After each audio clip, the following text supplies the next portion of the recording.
Welcome Bangalore to Salem. இன்றைக்கி நான் அருமையான சுவையில் முள்ளங்கி துவையல் செஞ்சுருக்கேன்.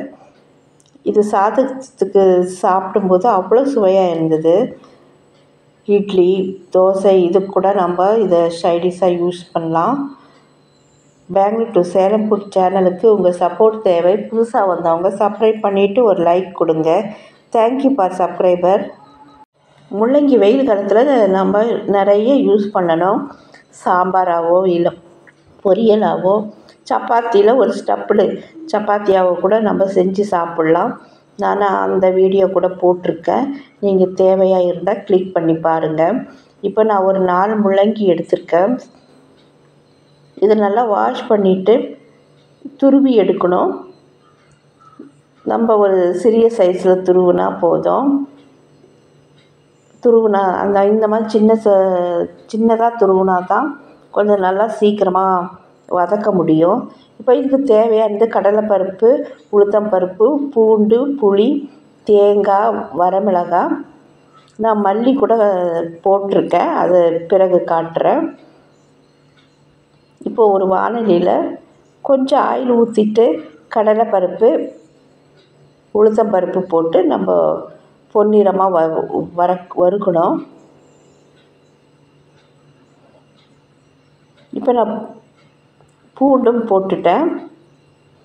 ஒரு 5-6 பல் பூண்டு போட்டிருக்கேன். இப்போ நான் மல்லி, கொத்தமல்லி அதையும் நான் கொஞ்சமாக சேர்த்திருக்கேன். அது ரொம்ப நல்ல வாசனை கொடுக்கும். இப்போ இதெல்லாம் நல்லா வதக்கின பிறகு நம்ம தேங்காய் சேர்த்திடலாம். கட் பண்ணி வச்ச தேங்காயும் இதிலே சேர்த்து வதக்கலாம். கடைசியாக நம்ம வரமிளகாய் போட்டால் போதும். இப்போ புளி கொஞ்சம் நான் சேர்த்துறேன். நமக்கு தேவையான அளவு, நிறைய புளி போட வேண்டாம், கொஞ்சமாக போடுங்க. ஒரு 5-6 மிளகாய் நான் இதில் சேர்த்திட்டேன். கொஞ்சம் காரசாரமாக இருந்தால் நல்லா இருக்கும் துவையல். அதனால் நான் ஒரு 6 மிளகாய் சேர்த்திருக்கேன். இப்போ நல்லா அதெல்லாமே வதங்கிடுச்சு. இப்போ நம்ம எடுத்து வச்சிடலாம். ரொம்ப ஈஸியான இந்த துவையல் நம்ம அடிக்கடி செஞ்சு சாப்பிட்றது உடல் நலத்துக்கு நல்லது. யூரினரி பிரச்சனை இருக்கிறவங்க இந்த முள்ளங்கி சாப்பிட்லாம். இந்த மாதிரி வெயில் காலத்தில் யூரின் அதாவது சூடெல்லாம் பிடிச்சிக்கும். அப்போ இந்த முள்ளங்கி அதிக அளவில் நம்ம சாப்பிட்டா அந்த மாதிரியெல்லாம் நமக்கு ஏற்படாது. இப்போ கொஞ்சம் ஆயில் ஊற்றிட்டு முள்ளங்கியும் நான் வதக்க போகிறேன். நம்ம பார்த்து வதக்கணும், ரொம்ப தீயக்கூடாது. தீஞ்சிச்சேன்னா டேஸ்ட்டு மாறி போயிடும். அதனால் பார்த்து நம்ம மீடியம் ஃப்ளேம் வச்சு வதக்கணும். உப்பு நான் இதில் சேர்த்துட்டு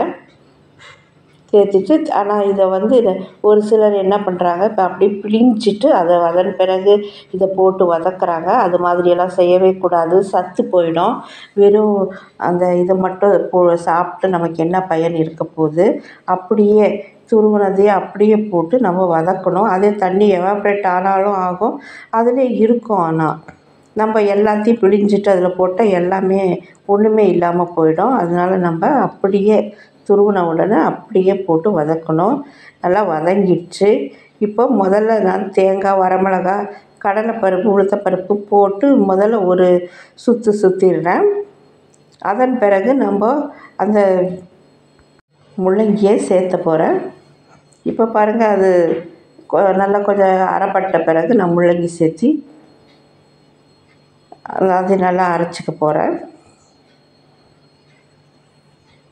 கொஞ்சம் கொரகொரப்பாக இருந்தால் நல்லா இருக்குங்க துவையலுக்கு. இப்போ நான் அரைச்சிட்டேன்.